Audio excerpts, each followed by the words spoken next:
Bom dia, amigos da Pão com Ovo. Hoje, 26 de agosto de 2020. Para quem é mais novo, talvez não saiba, mas ontem nós tivemos um grande evento no Rio Grande do Sul, há 59 anos atrás, que foi quando o nosso então governador, Leonel Brizola, faz um levante chamado Legalidade, uma grande rede de difusão pelas rádios do Rio Grande do Sul e pelo Brasil afora, onde ele sustentava a volta do João Goulart, que se encontrava na China. O nosso Jânio Quadros, o presidente da época, pediu para sair, queria voltar, mas não voltou, e os militares não queriam dar posse ao nosso querido Jean Goulart.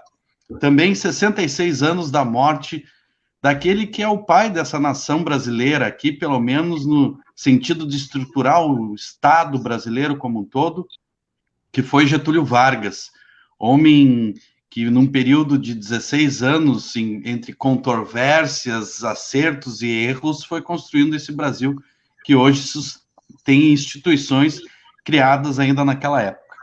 Eu sou o Preto, bem-vindos a Pão com Ovo. Quero saudar ao Fernando, ao Igor, ao Diego Pautasso, ao João Luiz Vargas, sejam bem-vindos, temos um bom debate. Obrigado. Igor, Fernando, é com vocês aí.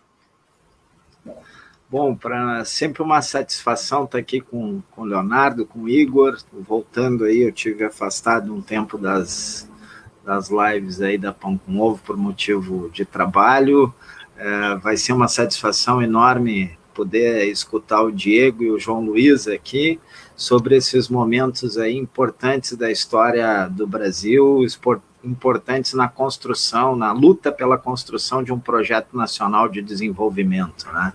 Então, é com essa alegria que a gente se encontra aqui hoje para escutar esses dois valorosos companheiros aí. Bom dia, comunidade Pão com Ovo, comunidade Pão com Ovo que hoje faz parte da grande cadeia da legalidade, né? Retomando a cadeia da legalidade nesse dia que temos muita coisa a lembrar, e esses dois grandes gigantes aí, grandes figuras, né? João Luiz Vargas e Diego Pautasso, com certeza vão proporcionar a nós momentos de grande reflexão sobre essas questões, né, sobre o que significa hoje Estado Nacional de Desenvolvimento, né, esse conceito ainda existe, enfim, ainda é válido. Antes de passar para os nossos convidados, né, fazer uma pequena reflexão, assim, para já dar um pontapé inicial. Bom dia, Joana Martins, então, aí já... Nossa, Francisca Jesus também presente. Eu não estou conseguindo visualizar aqui no meu computador, porque, enfim, a gente está com problemas técnicos aqui da internet, mas Andressa, grande Andressa de Caxias, Juventude de Caxias aí presente. Mas aqui, pequenas reflexões aqui para a gente dar uma introdução. Nós estamos, e sempre é importante relembrar isso, né, porque não são números, né, são pessoas, são mais de 115 mil pessoas mortas por Covid-19 no solo brasileiro, né, no Brasil, e aqui do lado a nossa querida co-irmã argentina, né, está com 7.500 mortes por Covid. Por que eu faço essa comparação? Claro que são populações diferentes, né, a população da Argentina é menor do que a população brasileira, mas mesmo se comparar a população de São Paulo, a Argentina tem mais ou menos a população da cidade de São Paulo, do estado de São Paulo, tá? Se comparar o estado de São Paulo com a Argentina, que é mais ou menos a mesma população, o número de mortes em São Paulo, não tem aqui exatamente o número de mortes, mas é muito maior do que 7.500 pessoas. Por que eu falo isso? Porque nós temos dois governos extremamente diferentes do campo político, né, gestando Argentina e Brasil, né? Na Argentina, nós temos Alberto Fernandes, todo mundo sabe, ligado aí ao que nós podemos chamar de peronismo, né? Ou seja, é o do campo da esquerda, né? E o Bolsonaro, da extrema-direita, e altamente aliado ao império estadunidense, inclusive tendo como grande ídolo Donald Trump, né? Então, o que eu quero dizer é o seguinte, para começar, imperialismo mata. É disso que nós estamos falando.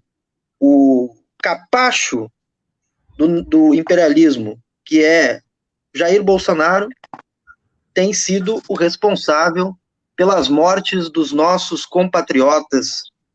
E com isso, com essa provocação, eu dou um bom dia e a palavra, e a gente não combina aqui, né? Aqui é tudo ao vivo, não temos aqui combinação de quem é que fala primeiro, se é o João Luiz, se é o Diego, aí vamos combinando, né? O que vocês acham, meus queridos Diego e João Luiz?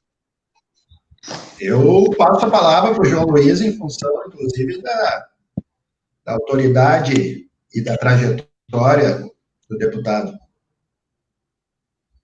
Obrigado, meus irmãos. Primeiro, um agradecimento do fundo do coração na oportunidade que nós estamos vivenciando agora neste contato, através dessa live. E discutirmos ou salientarmos o presente, alicerçado na história da própria humanidade, da história brasileira.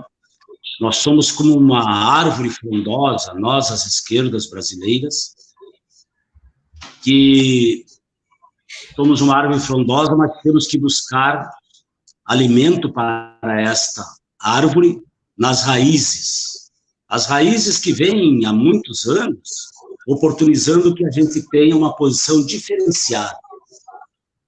Foi a Revolução Francesa, foi a Revolução em 1917, a Revolução Russa, que a partir dali houve uma verdadeira emancipação dos trabalhadores e, até então, hegemonicamente, a classe dos comerciantes.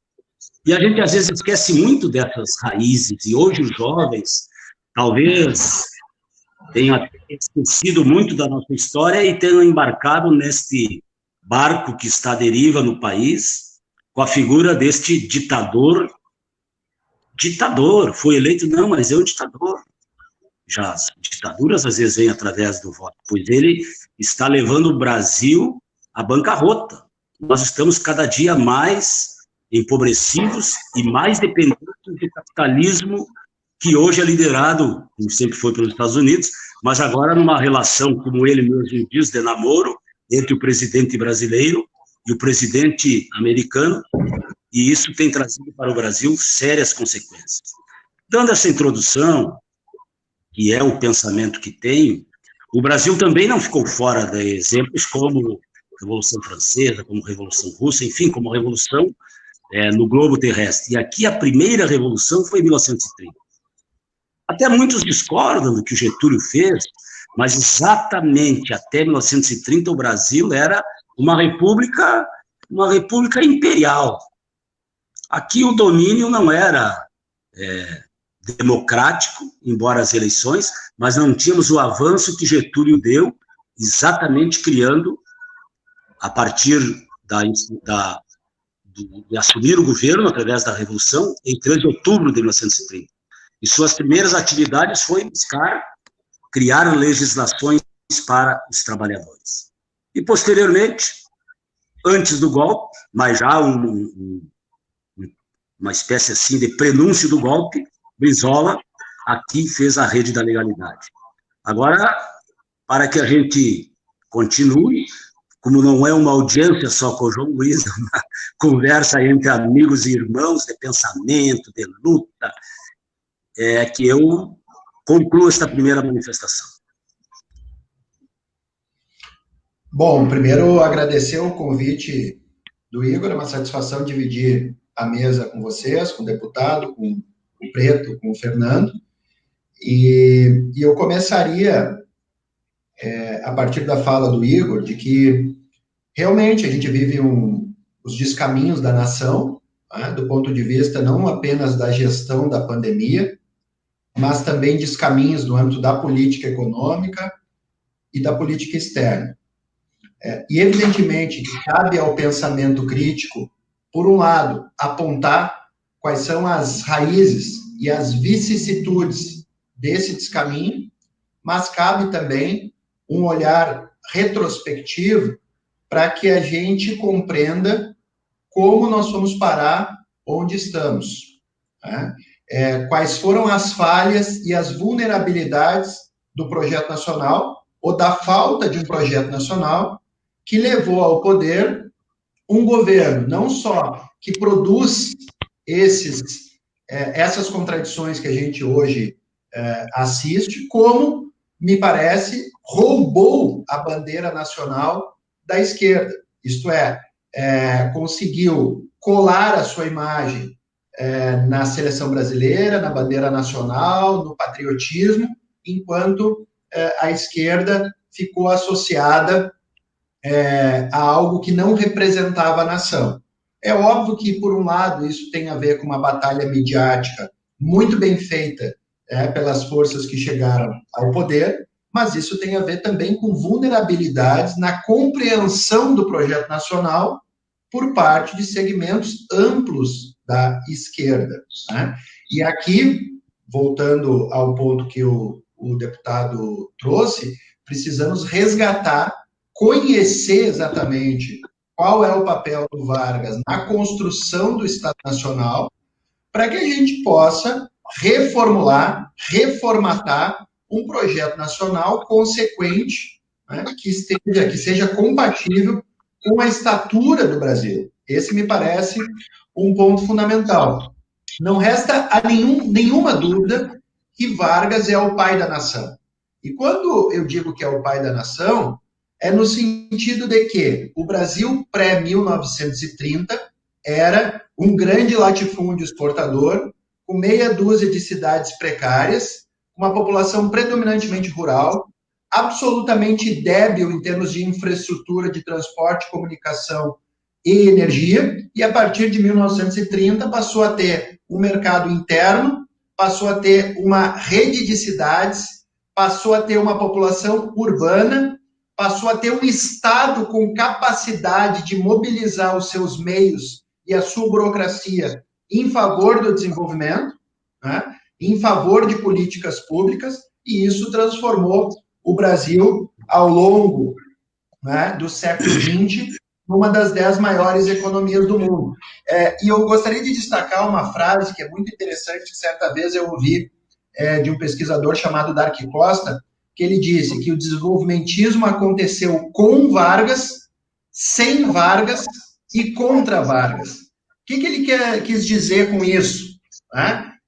Que o Vargas pariu uma estrutura, colocou em movimento uma máquina desenvolvimentista a partir de 1930, que mesmo sem o Vargas, ou seja, com o JK e outros, ela continuou, e depois ela continuou contra Vargas, porque, obviamente, o regime militar teve como seu elemento propulsor a oposição ao Getúlio e o Jango, que eram as forças trabalhistas. E, em alguma medida, ou melhor, em grande medida, apesar dos descaminhos iniciais do regime militar, do ponto de vista do desenvolvimentismo, houve um aprofundamento, sobretudo com Vargas, sobretudo com o Geisel. Ou seja, entre 30 e 1980, o desenvolvimentismo brasileiro sofreu descaminhos e contradições, mas foi um dos mais virtuosos processos de desenvolvimento do mundo, com uma taxa de crescimento médio, ao longo de cerca de meio século,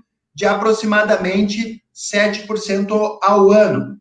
Pode-se dizer, e eu não quero me estender demais, depois eu volto com algumas questões, que o Brasil foi, no século XX, o que a China está sendo no final, o que foi no final do século XX e início do XXI. Ou seja, ou a gente tira as lições daquele ciclo virtuoso de crescimento com as reparações necessárias, ou definitivamente o Brasil vai seguir naquilo que alguns economistas chamam de voo de galinha, e que incluiu os governos populares do período, chamamos assim, de lulista, certo? Ou seja, desde o final dos anos 70 para 80 até hoje, o Brasil segue com voo de galinha, pequenos crescimentos espásmicos, seguidos de período de recessão e de estagnação. E o período lulista, embora tivesse tido virtudes em alguns campos de políticas sociais, extensão da rede universitária, não conseguiu reverter aquilo que vertebra o desenvolvimento de qualquer país, que é o processo de industrialização. Ou seja, no início dos anos 80, 1/4 do PIB brasileiro é industrial, e hoje nós chegamos a aproximadamente 9%. Foi, sim, um período de crescimento baseado no boom das commodities, numa importante distribuição de renda, inclusão social, mas que não reverteu elementos disfuncionais importantíssimos que seriam cruciais para que o ciclo de desenvolvimento fosse sustentável no tempo. Isso, em parte, explica os descaminhos que a gente experimenta na atualidade. Beleza. Sempre a bola para os demais companheiros. Só aqui, destacar aqui, a nossa audiência está qualificadíssima, né? A Silvana Silva aqui presente, o professor Daniel Sebastiani, lá da Fundação Liberato, a Rúbia Zelina, a Ana Cristina Dallagô, a Márcia Silva e o André Beck. Bom dia, pessoal, e pedir que quem tiver perguntas também pode mandar aí pelos comentários, né? Ajudem a compartilhar também, fazer que chegue a mais pessoas, e antes de passar aqui, a Gabriela Viana também, bom dia. Antes de passar para o Fernando, para o Preto, eu vou deixar aqui duas perguntas para os nossos convidados aqui, né? Ao João Luiz, eu faria a pergunta, para um jovem, para um desavisado, o que o senhor diria e qual é o legado de Getúlio Vargas para o presente, né? Para um desavisado que estivesse aqui, né, assistindo, que não tivesse em dia, né, com a leitura da história, enfim, o que Getúlio Vargas contribui hoje para o nosso presente, né? Para a nossa memória e para o nosso presente. Essa pergunta que eu deixaria. E para o Diego Pautasso, eu gostaria de perguntar o seguinte, professor. Getúlio Vargas é acusado de populista, né? O que é esse conceito de populismo? Porque me parece, eu que sou leigo, né? Me parece um pouco tudo que é taxado de populista, na verdade, está contrário ao pensamento de São Paulo, da USP, né? Eu acho que teve toda uma influência aí da USP, né? E do pensamento paulista, né? Que acabou, em alguma medida, taxando, né, todas as iniciativas que são, em alguma medida, vinculadas ao povo, né? Em alguma medida trazem algum tipo de sentido nacional, são taxadas de populistas, né? O que é esse populismo, afinal de contas, né? Eu queria que falasse um pouco sobre isso. Preto, Fernando, com vocês. Eu queria trazer alguns elementos aqui para ajudar um pouco, talvez contribuir, se eu conseguir, com o nosso debate aqui, né? Para mim, fica claro, eu acho que a gente precisa retomar isso sempre, de que o período em que as forças produtivas mais se desenvolveram no Brasil foi o período deflagrado ali pelo nacional-desenvolvimentismo do Getúlio Vargas, né? E qual é a essência desse nacional-desenvolvimentismo que foi deflagrado lá pelo Getúlio Vargas, né? A essência é o desenvolvimento com controle nacional, voltado para o mercado interno e alavancado pela valorização do salário, né, dos trabalhadores, e utilizando o Estado como um instrumento fundamental numa sorte de ou capitalismo de Estado ou economia do projetamento, como hoje o nosso companheiro que analisa o processo econômico lá na República Popular da China, vem trabalhando isso nos seus textos, né?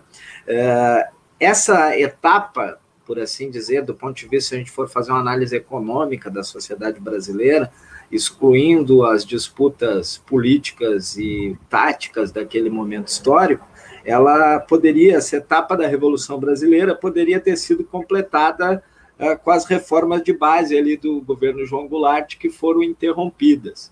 Agora, tem duas coisas que, para mim, são interessantes da gente pensar. Assim, bom, há um processo de tentativa de apagar tudo que foi construído nesse período na história do Brasil.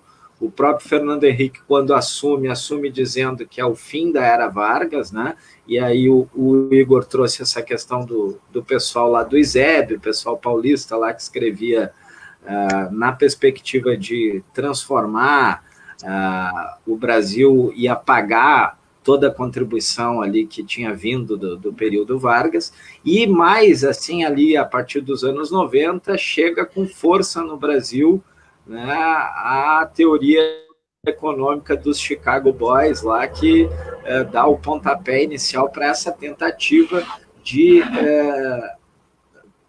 pretende, né, tirar do Estado as funções relacionadas com o desenvolvimento do país e com o fortalecimento da soberania nacional, né?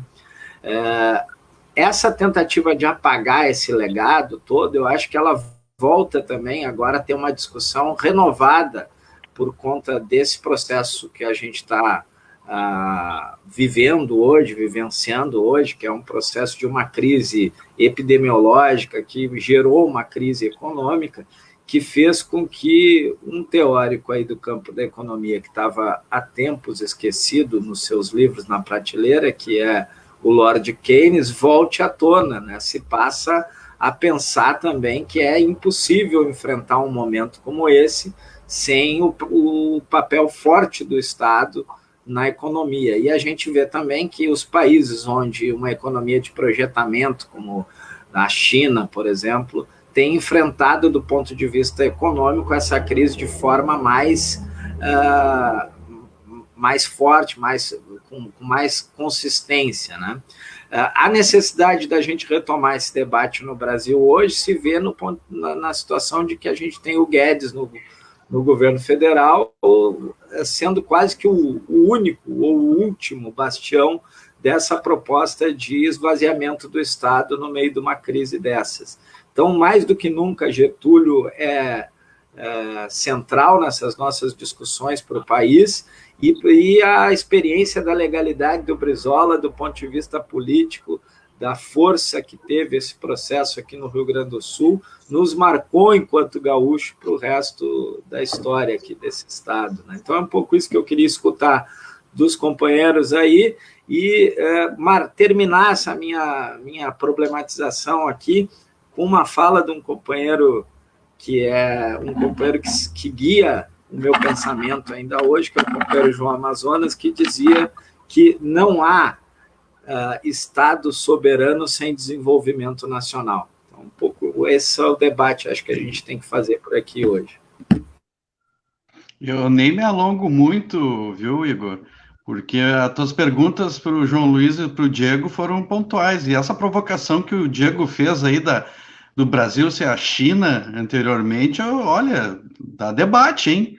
Dá um bom debate. Depois ali tem o Pimenta faz uma pergunta, mas vamos deixar para depois.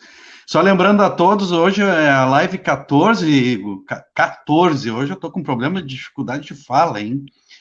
E é o número do PTB, mas o PTB que a gente está falando aqui é o PTB antigo, lá criado em 30 e alguma coisa, que é muito bom, o PTB de lá. Mas eu falei demais, vou passar a bola, dar um abraço aí para a Vânia Becker, conhece, João Luiz? Olha a Vaninha aí, ó. Grande Vânia, um abração aí para o pessoal de São Cepé. Passa a bola aí. João Luiz ou Diego? Vocês que definem. Continuar a mesma... Mesma sequência. Sim? Podemos continuar? Sim. Primeiro, uma certa emoção aqui em ver a mulher mais amada por mim, porque nos geramos no ventre da nossa mãe. A Vânia é luz, inspiração, é amor. Um beijo, minha irmã. Mas muito bem, trabalhismo surge com Getúlio a partir de 30. Exatamente Getúlio faz com que o crescimento das obrigações sociais e a busca de um governo de inclusão do povo trabalhador e exclusão daqueles que dominavam a política e a economia nacional e principalmente São Paulo como os cafeicultores. Por isso a Revolução Constitucionalista de 1932. Getúlio foi marcante nestas situações. E eu estou me detendo mais no Getúlio para chegarmos na outra fase do Brizola. E como perguntava há pouco, na pergunta, os companheiros de trabalho, como é que nós vamos incluir os jovens neste momento? Está muito ligado aos nossos professores e, mais do que isso, em um partido que possa trazê-los de novo para as ruas. Nós já tivemos bem presente no país uma formação que contribuía decisivamente para que a gente estivesse nas ruas reivindicando e, inclusive, vencendo muitos obstáculos. Mas esta questão que nos envolve de buscarmos a participação da juventude, chega um jovem aqui para me acompanhar, lá da Universidade Federal de Santa Maria, acostumado a comer pão com ovo, para dizer que, enquanto nós não tivermos a oportunidade para que os jovens despertem para este momento de desigualdade que vive o Brasil, onde a educação é o principal meio de buscarmos o crescimento de uma nação e de sensibilizarmos todos através do ensino, da cultura, das posições políticas, ideológicas semelhantes ou divergentes, nós não vamos conseguir sensibilizar os jovens. Aliás, vivemos um momento muito triste.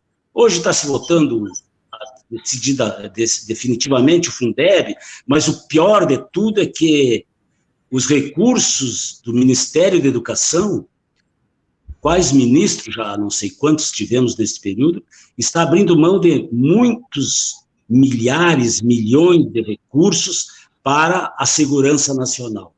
Talvez seja medo de que, não, é porque este é um país militarista. O governo que está aí, para que tu tenha sucesso, tu tem que ter uma vida ou uma dedicação ou um convencimento que é muito bom. Os militares, nem no tempo da ditadura, nós tivemos tantos ministérios, tantos órgãos públicos federais, com tantos militares como temos hoje. Aliás, a partir do Ministério da Saúde, quando você vive uma pandemia, tem lá um general, sei lá eu, que nem deveria estar lá porque ele é ativo. Mas, enfim, a pergunta é sobre os jovens.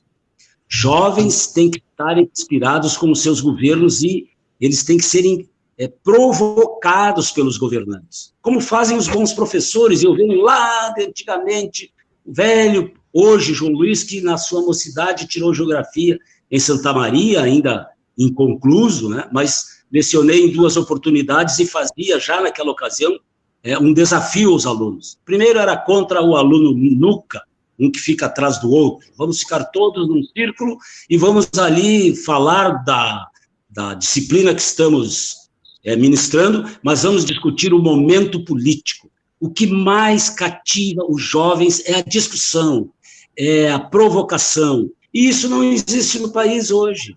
Existe um governo que inspira quem tem poder a ficar em casa. E os jovens ficam, mesmo agora, neste momento de pandemia, poderíamos ter mais e mais momentos como este que vocês estão oportunizando. E só quem faz isto é quem tem a visão clara de que só teremos futuro se os jovens estiverem despertos para as mudanças. Mudanças que vêm inspiradas pelas nossas raízes, como estamos conversando, mas vêm muito especialmente do momento em que a gente vive. Podemos até contestar muitas ocorrências com relação ao Getúlio, enfim, mas naquele momento era aquilo que a gente precisava. Como agora o que a gente precisa é nos mobilizarmos. E como a eleição é em 2022, estejarmos todos ali estarmos todos ali conscientes de que o nosso voto pode mudar o destino do país, e para melhor, porque pior que está, não pode ficar.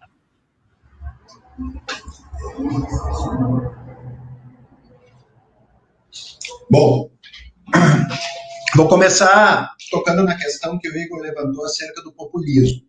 E a partir desse conceito vou fazer uma breve digressão política e em que medida isso compromete a consecução de um projeto nacional de desenvolvimento.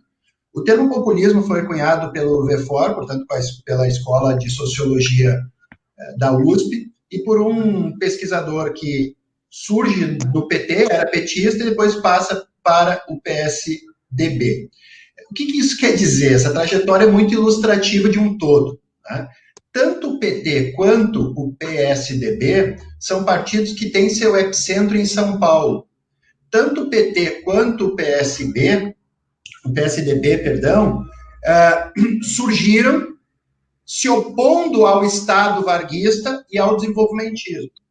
O PSDB, através de um enfoque social liberal e até neoliberal, dependendo do contexto e dos seus principais quadros, na origem dos anos 90, e o PT também surgiu contra o varguismo, contra o desenvolvimentismo, contra o estatismo, seja ele nacional expresso no varguismo, seja ele mundial expresso no socialismo real. Então, o PT e o PSDB têm um forte traço cosmopolita e anti-estatal por caminhos diversos. O PSDB representando parte da elite paulista e o PT representando os movimentos sociais e um certo basismo que nunca teve uma compreensão mais sistemática sobre planejamento, Estado Nacional e políticas estruturantes. E isso se refletiu em ambos os governos.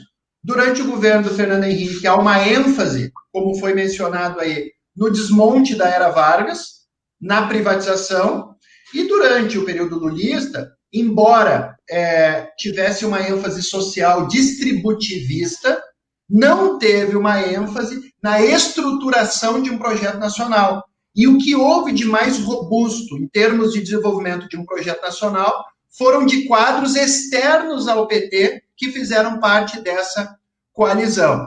Portanto, o populismo é um conceito que surgiu para atacar a noção de um Estado Nacional. E ele tem sido usado de maneira muito polissêmica para se opor a políticas que tenham o Estado como um vertebrador e ações sociais como seu destino final. E agora eu vou fazer a ligação dessa temática com uma incompreensão, né, que, inclusive, foi tão forte a narrativa, foi tão forte a ideologia, que contaminou setores importantes da esquerda brasileira. Durante os anos 90 para cá, com o consenso de Washington de 89, com a queda do socialismo real, há uma avalanche do pensamento neoliberal e da globalização. Parte da esquerda acabou introjetando certas percepções sem se dar conta, né? Do que eu estou me referindo? Primeiro, a incompreensão de que não existe processo de desenvolvimento sem Estado. Não existe e não existiu. Seja os países que desenvolveram experiências do socialismo real, seja as principais potências capitalistas no mundo. E aí eu me refiro tanto aos Estados Unidos, quanto à França, à Alemanha, quanto aos novos tigres asiáticos, Coreia, Taiwan, ou mesmo a atual China. Todos eles têm na sua estrutura básica, um Estado com capacidade de mobilizar meios, de mobilizar recursos e utilizar o capital nacional, seja ele público e privado, para alavancar o desenvolvimento, né? Muitos achavam, inclusive, aqui eu estou falando como uma pessoa que se debruçou muito tempo e se debruça sobre a experiência chinesa, que é a minha agenda fundamental de pesquisa. Muitos achavam que o desenvolvimento chinês era fruto de uma abertura nos anos 80, atração de investimento externo e plataforma de exportação com base de mão de obra escrava. E desde que eu comecei a pesquisar o assunto, no início do século XXI, eu mostrava que havia um projeto nacional, que havia políticas públicas, que as empresas estatais vertebravam o processo de desenvolvimento e que a China estava, em função disso, introjetando tecnologia e galgando posições numa escalada industrial, de modo a se tornar cada vez mais competitiva em escala global. Quando eu falava isso lá no início dos anos 2000, era um pouco malhar em ferro frio, como se diz. Mas hoje em dia, a notícia desse ano é que na lista das 500 maiores empresas do mundo, pela primeira vez, a China passa os Estados Unidos com cerca de 130 empresas, sendo que em 2005 a China tinha 18 empresas nesse rol. E para quem não sabe, dessas 130 empresas, quase 74% delas são públicas, estatais e governamentais, o que mostra que a ideia de uma simples abertura ou restauração capitalista não faz nenhum sentido. Tá? É a simples expressão de que não domina o projeto de desenvolvimento nacional chinês. E se nós pegarmos os Estados Unidos, que é considerado o epicentro do liberalismo, do neoliberalismo, inclusive com o Reagan, enquanto ele professava o neoliberalismo, ele fazia políticas de proteção, né? Ele atacava os seus principais competidores, que na época eram o Japão e a Alemanha, inclusive forçando a valorização monetária desses dois países, enquanto restaurava e redinamizava a indústria estadunidense. Durante a crise de 2008, os Estados Unidos foi o primeiro país a sair da crise, injetando uma grande quantidade de recursos, fazendo políticas anticíclicas e até reestatizando General Motors e grandes bancos. Né? E agora o que a gente vê com a eleição do Trump é, novamente, uma restauração de uma política protecionista, voltada a atacar os déficits comerciais enfrentados contra a China e proteger setores tecnológicos sensíveis como a tecnologia 5G. Ou seja, do ponto de vista do sistema internacional, só há lugar para países que conseguem mobilizar estruturas estatais com mercados internos robustos. Não existe soberania sem desenvolvimento e nem desenvolvimento sem soberania, sem políticas estatais, sem capacidades estatais de mobilizar esses meios. Enfim, eu queria deixar essa reflexão a partir do conceito de populismo levantado pelo Igor e tentar relacionar com alguns outros pontos que foram falados anteriormente. Maravilha, quero aqui saudar nossa audiência aqui qualificada, né? Temos várias pessoas. A Amanda Carolina, ela lembra, né, que foi em 1900, ela perguntou, né, se foi o voto feminino foi conquistado durante o governo Getúlio. Sim, em 1932, né? O voto feminino, mais uma conquista aí, que é um legado, né, desse período, e deixar aqui a pergunta do professor Nilson Weisheimer, né, diretamente da Bahia, né, ele pergunta aqui para os palestrantes: é possível hoje um novo projeto nacional de desenvolvimento sem uma aliança entre nacionalistas, trabalhistas e comunistas? Ele pergunta, né, essa pergunta é importantíssima, eu acho que daria o tom aqui da nossa continuidade do debate, né? Porque fala um pouco sobre os caminhos para enfrentar essa situação que nós estamos, esse governo, que é um governo que se apropria, como já foi dito lá no começo, né? Da ideia de nacionalismo, de patriotismo, mas é um patriotismo de fachada, né? Um patriotismo que acaba batendo continência para os Estados Unidos, não só batendo continência, mas também concretamente tendo uma agenda aí de venda das nossas estatais, enfim, e de entrega mesmo do patrimônio público, né? Então, deixo essa provocação. Citar também a Vânia Becker, né? Bom, a Vânia Becker já foi citada aqui, o Pedro Renato Silveira, Duda Edu, Vanessa Franciscato, professora Vanessa, né, que está aí trabalhando na nossa companhia, o nosso querido José Luiz Rockenbach, o Neco, né, que também está presente aí, e o André Vargas aqui, ele faz uma pergunta também, deixar aqui a pergunta do André Vargas, ele fala que Brizola e Jango, né, têm a lucidez de chamar o povo para lutar pelas causas nacionais importantes. Na opinião dos participantes, por que as lideranças da chamada esquerda deixam de lado essa prática? Bolsonaro a utiliza e isso lhe dá força.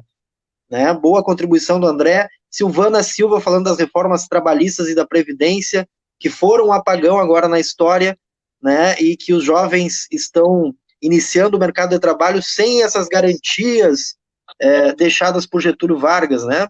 Enfim, várias contribuições. Passo a bola aí para o Preto e para o Fernando. Eu acho que uma coisa que a gente precisa demarcar e deixar claro assim, nesse nosso debate aqui é que há sim uma diferença entre o projeto de nacional de desenvolvimento cunhado lá por Vargas e esse projeto fantástico, espetacular que está em curso na China, e as experiências de nacional desenvolvimento que foram encaminhadas por governos de orientação mais à direita, digamos assim, em especial aqui no Brasil durante o período da ditadura militar. E a chave para a gente entender esse processo talvez seja um conceito que a academia não usa muito, mas é um conceito que vem lá da produção marxista, que é o conceito de utilidade, né? Qual era o objetivo central desse desenvolvimento na era Vargas e qual era o objetivo central desse desenvolvimento durante o período da ditadura militar? Me parece que tem uma divergência grande entre esses dois projetos, né? No sentido de que o que visava como produto final um e o que visava como produto final o outro projeto de desenvolvimento, né? Tem um autor aí muito esquecido aqui no Brasil, que chama Ignácio Rangel, que trabalha essa questão da utilidade, né, do porquê o Estado vai entrar no processo produtivo, porquê o Estado vai fomentar o processo produtivo, né, qual é a utilidade dessa ação estatal dentro da conjuntura em que se insere, né, no sentido de que o Estado é um condutor de desenvolvimento, mas ele tem também um projeto final a ser chegado, né? A gente compara, por exemplo, desde o momento em se pegar o exemplo da China, que o professor Diego conhece muito mais do que eu aqui, mas desde o processo, os milhões de pessoas que foram tiradas da pobreza durante esse processo de desenvolvimento nacional, desenvolvimentista, criado pela China desde as reformas lá no final da década de 70, né? Então, acho que demarcar isso é essencial, né? Acho que faz a gente conseguir fazer esse debate com essa juventude que o João Luiz está dizendo que é necessário que a gente resgate, porque nós temos que fazer o debate com essa juventude, e aí vem a provocação aqui do Nilson, né, do Grande Pimenta, foi meu presidente na época em que militei na União da Juventude Socialista aqui no estado do Rio Grande do Sul, e está sempre nos acompanhando aí, né? Não há possibilidade de construir um projeto de desenvolvimento nacional sem uma frente ampla que seja capaz de unir aqueles que são, de alguma forma, produtores aqui no Brasil e que têm essa concepção do nacionalismo, de não baixar a cabeça para as grandes nações imperialistas, de construir um Estado nacional, da tradição do trabalhismo e dos comunistas e da tradição mais da esquerda. É urgente criar uma frente ampla para romper dois bloqueios sérios no Brasil, né? Um na economia, que é a necessidade da construção de um projeto nacional de desenvolvimento, e um outro no campo da política, que é o enfrentamento ao nazifascismo, que se instala no Brasil aí com uma nova forma, meio caricata, mas que a passos largos está aí tentando derrubar a nossa tão frágil democracia, né? Então, acho que é preciso demarcar essas diferenças para que a gente possa fazer uma discussão com a juventude, no sentido de dizer que nós queremos construir, sim, um projeto nacional de desenvolvimento no Brasil, mas que esse projeto nacional de desenvolvimento que a gente quer construir é baseado na necessidade da soberania nacional, sim, mas ele é com os olhos voltados para aqueles que mais precisam, para as classes trabalhadoras no Brasil. Eu fico com essas perguntas aí, para passar para o João Luiz e para o Diego. Excelentes perguntas. Não tenho mais nada a dizer. Fala aí, pode falar. Só aproveitar aqui, como está surgindo aqui muitas contribuições, o Neco também, né, deixou uma pergunta para o Diego, né? Qual a sua opinião sobre a tese do Elias Jabor do projetamento na China, né? Pergunta que ele deixa aqui também. E foi falado aqui sobre a questão da corrupção, eu acho que também é um tema que recorrentemente o Getúlio Vargas também enfrentou, né? Essa discussão de que acusado de corrupção e tal, e que acabou... coincidentemente, são os únicos governos que acabaram, coincidentemente, ajudando o povo, né, e tendo avanços sociais, direitos sociais, mas que foram acusados de corruptos, né? Esses são os corruptos, quer dizer, essa luta, vamos dizer assim, de taxar de corrupto governos que são mais pró-povo, acaba sendo uma coisa que acaba unindo Getúlio também e Lula e todos os governos que acabam tendo um lado mais do povo na história. Enfim, é isso. Ademir, bom dia, e passar a bola aí para os palestrantes. Antes de passar para o João Luiz e Diego, eu gostei muito da concepção de populismo do Diego, hein, Diego? Isso para a sala de aula é muito boa, é que nem pão com ovo, né? É simples e direto, é bem isso mesmo. A gente passa por essa reflexão, mas muitas vezes passa, né? Não faz uma coisa simples, mas no ponto. Antes de passar para o João Luiz, lembrar, assim, essa questão do nacionalismo, São Cepé tem uma tradição disso, né? Quero lembrar aqui que logo lá no começo do golpe, em 64, nós tínhamos em São Cepé o Grupo dos 11 organizado. E de lá saiu até o Paraná, né, João Luiz? E eu me lembro que numa caminhada nossa em São Cepé, que a gente fez uma grande homenagem ao desaparecido político, aos dois desaparecidos políticos lá de São Cepé, que é o Silon Cunha Brum, o outro, agora me foge o nome, mas o João Luiz depois me ajuda aí. A gente foi visitar o seu Alípio. Não sei se o seu Alípio ainda está vivo, mas, né, exatamente, Alípio Charão. Ah, que pena. Foi um que pegou em armas e foi até o Paraná. Por quê? Porque tinha o sentimento nacional, tinha o gosto por esse Brasil que estava em frente de disputa com esse pessoal que só pensa em dinheiro, e faço aqui a homenagem a todos esses. Eu quero dizer para quem nos acompanha, o Alex hoje está em off, né, porque está extasiado, mas sempre está nos acompanhando aí. Falei demais, vai contigo, João Luiz. O Preto faz aqui uma referência à nossa São Cepé. E me recordo muito da companheira Jussara Coni, junto contigo, com a Júlia, enfim, nós estávamos lá inaugurando uma praça com o nome daquele que está num túmulo lá em São Cepé, esperando que um dia chegue os seus restos, Silon da Cunha Brum, que é o nome da nossa praça lá numa vila popular. São Cepé, na ditadura, em 64, antes tínhamos o Grupo dos 11, toda a atividade, e em 64, proporcionalmente, o número de habitantes da cidade, no Rio Grande do Sul, que teve o maior número de presos políticos.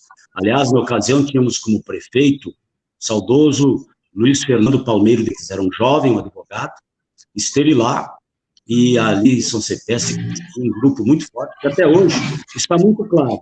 Aqueles que trabalham, que defendem os trabalhadores, e aqueles que são oligarquias dentro do sistema vigente lá na cidade. E pensando no Getúlio, o Getúlio, com a sua revolução, foi em que o Brasil rompesse o sistema arcaico que vinha do tempo do Império. E passam-se os anos e Jango percebe, foi 2 vezes vice-presidente, e na última vez presidente, percebe que o Estado fundado por Vargas necessitava de reformas estruturais.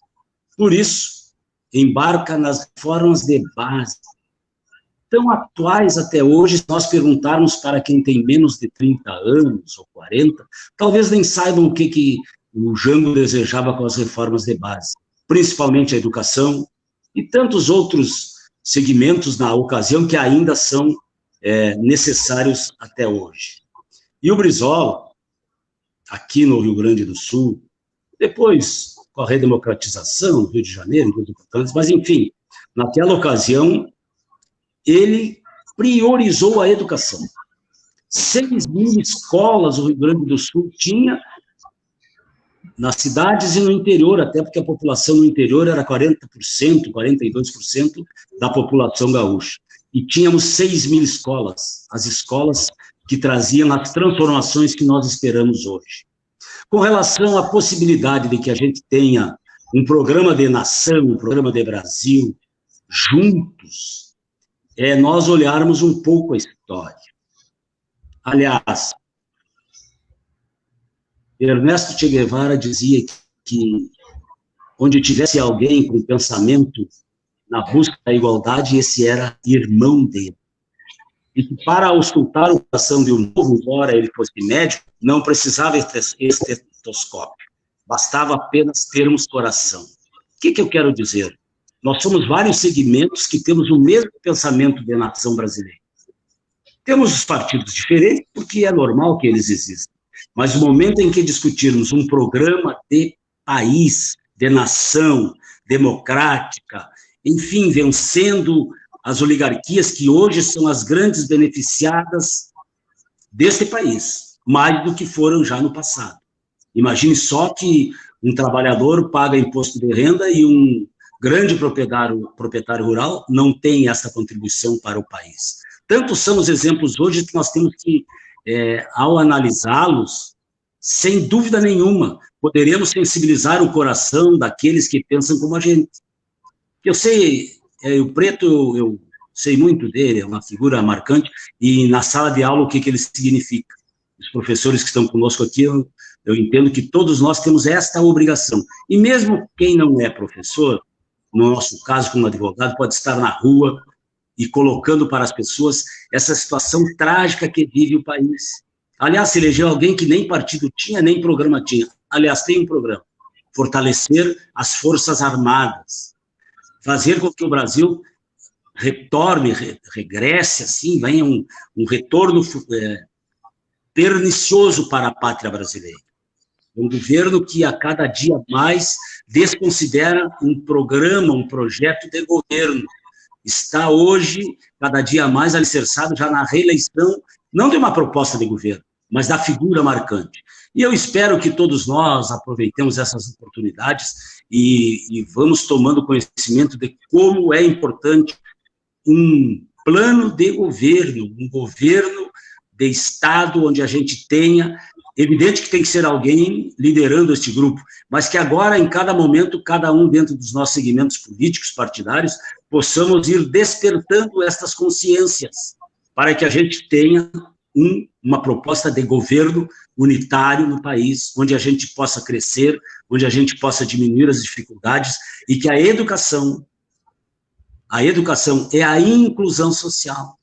Cada dia mais o Brasil está sendo discriminado, os pobres, os pretos, enfim, todas as maiorias. Nós somos a maioria, mas as minorias oligárquicas fazem com que a gente cada vez mais esteja daquilo que nós merecemos e temos por merecimento apresentado pelo governo, se assim fosse um governo democrático, comprometido com as causas populares e sociais.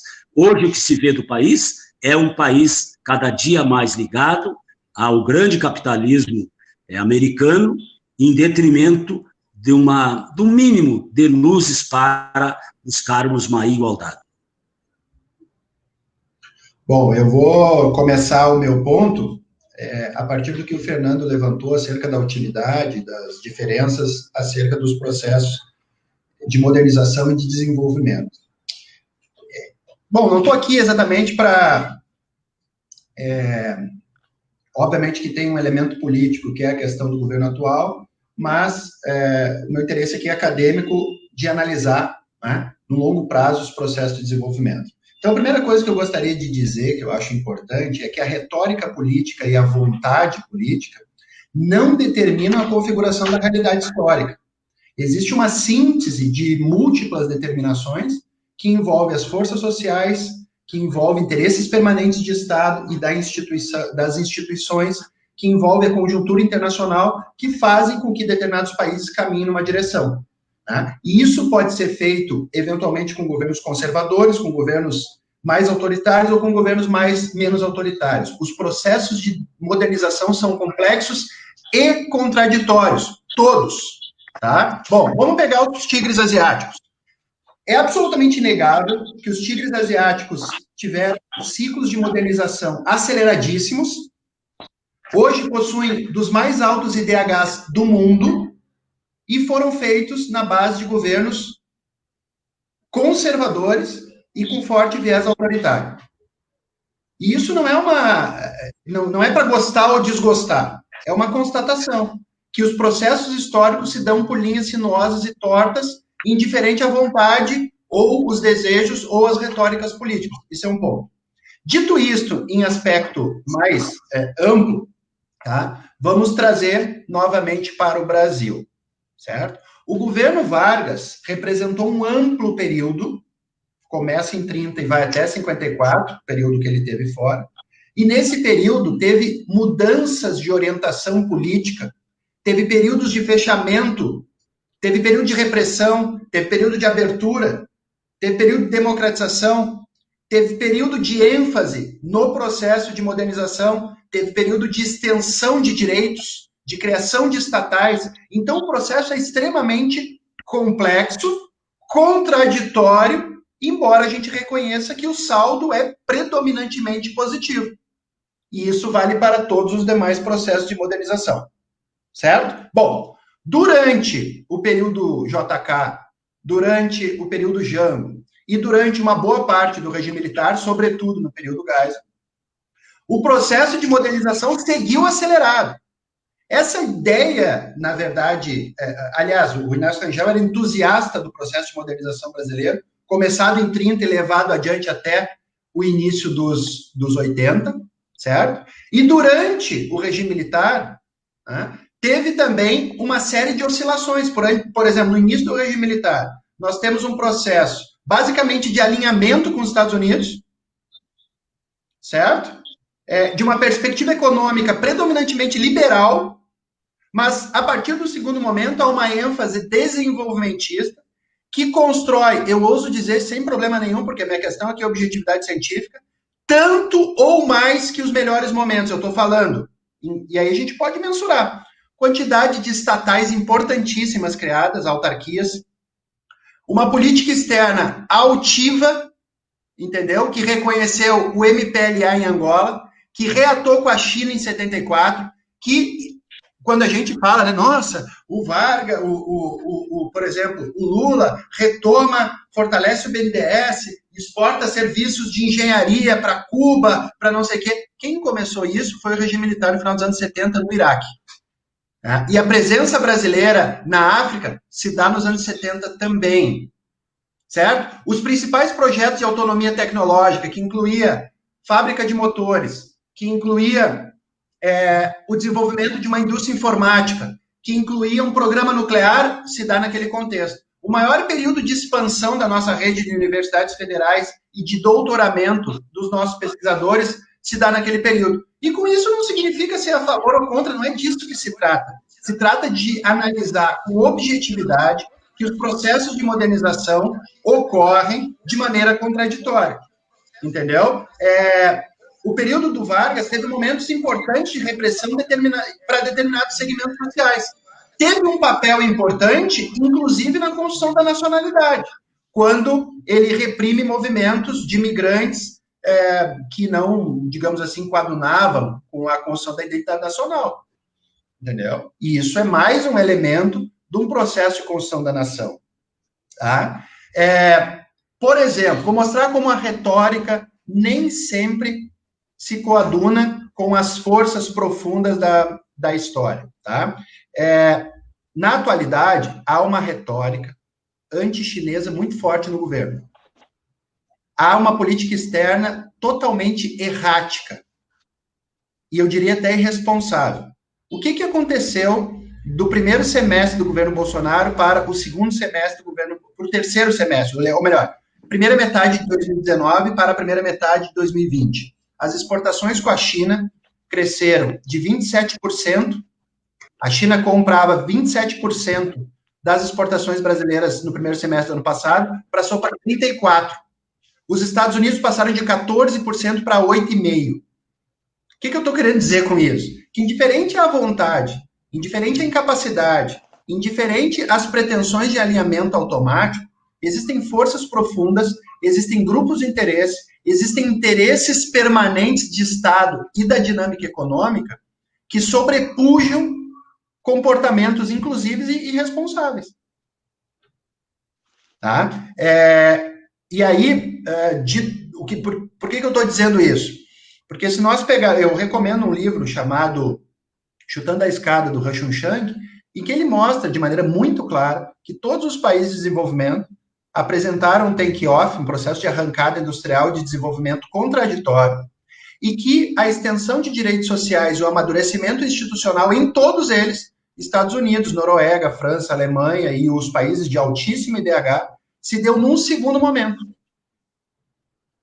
E quando o Fernando menciona a China, com relação à utilidade ou objetivo, se nós olharmos a China dos anos 70 para 80 ou dos anos 90, a crítica que se fazia é justamente essa, que o processo de modernização não socializa, que o processo de modernização se dá com o uso intensivo da mão de obra, que os trabalhadores não tinham direitos, que existia um processo de exploração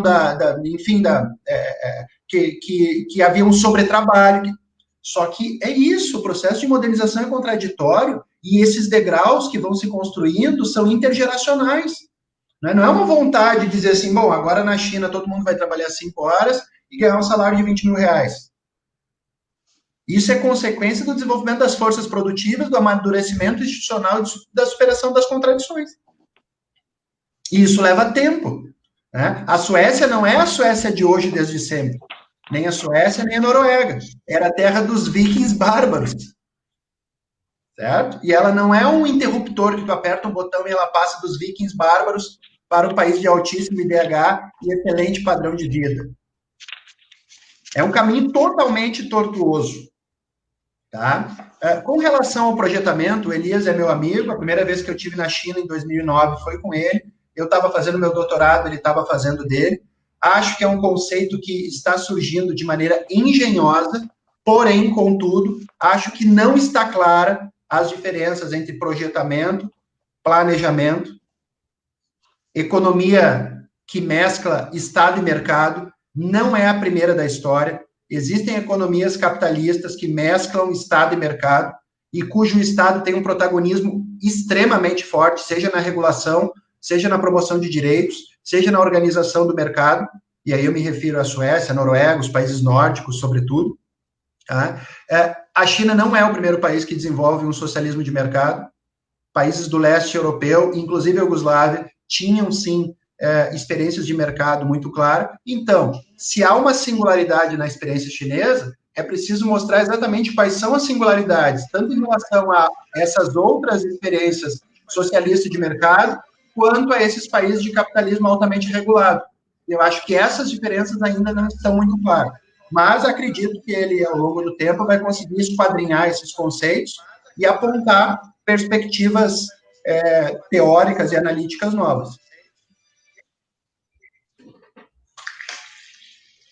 Muito bem, sensacional esse debate, essa aula, né, que nós estamos recebendo aqui, essa oportunidade de ouvir esses dois grandes convidados, agora já nos encaminhando para a parte final, infelizmente, né, poderíamos ficar aqui horas e horas ouvindo, né, os nossos convidados, mas, enfim, a gente tem se desafiado a manter essa questão do tempo de 1h30, então estamos chegando já na meia hora final, vamos dizer assim, do nosso programa. Queria que o Preto comentasse, né, o que vem nos próximos programas também, né?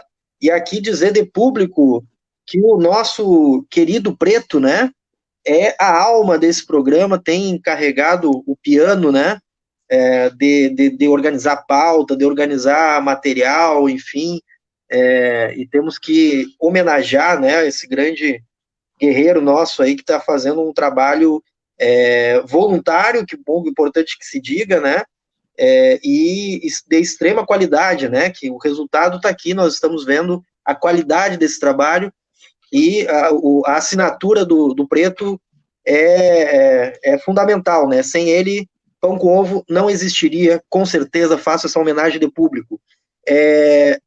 Teremos muitas novidades nos próximos programas, né, o Preto aqui tem agenda aí, eu queria que ele comentasse sobre isso, e quero deixar aqui uma pergunta aos convidados, inspirada no grande André Abujanra, né, o velho Abu, né, que ele fazia essa pergunta, e é uma pergunta bastante interessante, fazer essa pergunta aos seus convidados. O que nós não perguntamos e que vocês gostariam que a gente tivesse perguntado? Essa é a pergunta. O que não foi dito e que vocês gostariam de dizer? Deixo essa pergunta, e com isso eu agradeço a nossa comunidade Pão com Ovo. Se você não é da comunidade, nós temos mais de 400 pessoas de todos os lugares, Rubia Zelina, um grande abraço, e tá maravilhosa a comunidade Pão com Ovo, participe e seja Pão com Ovo também. É isso. Preto, Fernando Rosário. Vai, Fernando, vai que depois eu vou. Não, eu queria aqui agradecer imensamente ter a oportunidade de ter feito esse debate com vocês. É uma satisfação enorme ter conversado aqui com o João Luiz Vargas, um cara que marca a história da resistência e da luta política no estado do Rio Grande do Sul, com o professor Diego, e fizemos um debate muito interessante sobre questões importantíssimas da luta por um projeto de desenvolvimento nacional no Brasil. E queria me despedir do João Luiz Vargas aqui, dizendo que toda vez que eu escuto as palavras aí do nosso líder de São Cepé, eu lembro de um prefácio à primeira edição do livro Povo Brasileiro, do Darcy Ribeiro, onde ele diz o seguinte: não se iludam comigo, além de ser um homem de ciência, sou um homem de fé e de partido, tenho lado na luta, e isso é uma coisa maravilhosa, da gente poder presenciar nas pessoas o lado que estão na disputa, né? Queria me despedir também agradecendo esse debate de alto nível que a gente fez aí com o Diego, trouxe aí contribuições sobre a questão da China. A gente pôde discutir coisas assim que eu adoro muito, falar sobre o Inácio Rangel, utilidade, o que está acontecendo lá na China, se há um projeto, um novo processo, uma formação de um novo modo de produção, ou se é a continuidade de um Estado, de um capitalismo de Estado. São debates teóricos que precisam andar, que a gente precisa ter a chave para sair disso aí, para poder construir alguma coisa. Acho que desse debate aqui que a gente travou, professor, e que o senhor trava aí a nível nacional, internacional, com muito mais proficiência do que a gente conseguiu abordar por aqui, é que está a chave para a gente construir uma ideia para enfrentar a avalanche neoliberal. Porque se a gente perdeu no ponto de vista político e do ponto de vista econômico durante os anos 90, nós perdemos também no embate das ideias. Nós temos que apresentar uma proposta que seja uma proposta de construção de um projeto nacional de desenvolvimento. Saio daqui muito feliz de ter estado com vocês dois aí. Um forte abraço e muito obrigado. Hein, João Luiz e Diego, que bom que o Fernando não disse a frase célebre do Vargas, né? Não o João Luiz, mas sim o Getúlio, saio da vida para entrar na história. Pô, aí tu ia ficar preocupado, hein, Fernando? Né? Mas, enfim, obrigado pelas palavras, Igor. Mas a Pão com Ovo é isso aqui, é simples, mas sempre tentando fazer alguma coisa indiferente à mesmice dos nossos dias. Queria lembrar de um fato, faz 3 anos hoje, João Luiz, e que eu tive um convite. A gente tinha saído aqui em Porto Alegre e se encontramos depois com os amigos num bar qualquer. Eu recebo uma ligação. Essa ligação era do Lino Brum, jornalista, cepense, irmão do nosso desaparecido político Silon. E ele me convida para ir a São Paulo, né? E eu, sem dinheiro, aquela coisa toda, e a família, não, tu vai. Eu até me emociono. Eu fui a São Paulo para a formatura do Silon, cara. A formatura in memoriam. Eu até hoje fico assim, que peça que a história nos prega. E para finalizar, quero perguntar para os dois assim, o João Luiz mais experiente, o Diego um jovem, né, que nem nós aqui. Essa juventude, João Luiz, quando tu foi lá para Nicarágua, jovem, que ainda tem de jovem nesse espírito aguerrido do trabalhismo aqui no Rio Grande do Sul? E, Diego, como é que é essa China aí? Como é que podemos enfrentar esse gigante chinês, uma revolução pelo mercado? Seremos todos comunistas daqui para frente? Grande abraço e que bom tê-los conosco aqui. Uma alegria termos participado. E a pergunta que fica sem resposta é: quando voltaremos a nos encontrarmos novamente? E falando do professor Diego, ele traz aqui um questionamento, uma espécie de provocação para que a gente comece a analisar também estas questões que envolvem a China. Achei muito importante. E eu concluo aqui cumprimentando o amigo de muitos anos, o Preto,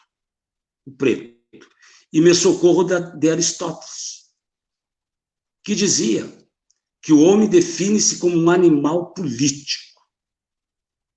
É a natureza dele.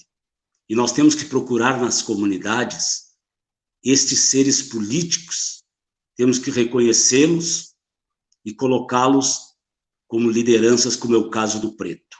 É isso que o PDT tem que procurar na sua caminhada, procurar seres políticos que possam fazer como foi feita a Revolução Sandinista, quando a gente possa cantar Nicarágua, Nicaragüita, com emoção, com sentimento e com desejo de transformação, que novamente na Nicarágua tem que acontecer uma transformação. Um grande abraço, meus cumprimentos e muito obrigado.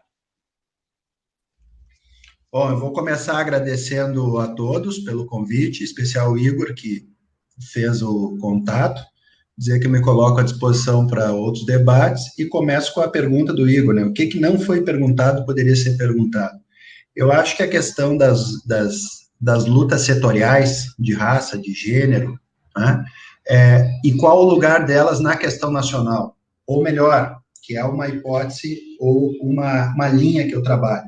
A única forma, né, de amadurecer esse debate é que a questão nacional envolva as questões setoriais, de modo que elas sejam partes que formem um todo, ao invés de ser algo que tenha forças centrífugas e que dissipe. O único elemento aglutinador das lutas setoriais ou identitárias, como se chama, é a questão nacional. É um projeto nacional. Fora delas, se torna, digamos assim, fogo em jornal, né? Faz uma fumacinha, faz uma labareda e desaparece. E eu acho que há muita incompreensão nesse debate. Então, essa é a questão que eu deixo, que a gente poderia aprofundar em outra oportunidade.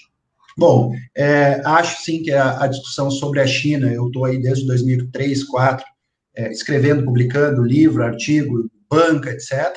Acho que merece muitos debates, acho que ela pode ser debatida sobre vários recortes, questão tecnológica, política externa chinesa, as relações com o Brasil, o seu processo de modernização, o papel das corporações, como é que eles lidaram, qual foi a relação que os chineses tiveram com os investimentos externos, a relação entre público e privado, mercado e Estado, enfim, há uma grande quantidade de temas que poderiam ser abordados, mas isso acho que é tema para uma outro debate. Então, agradeço mais uma vez, foi uma enorme satisfação, e, enfim, seguiremos nos encontrando.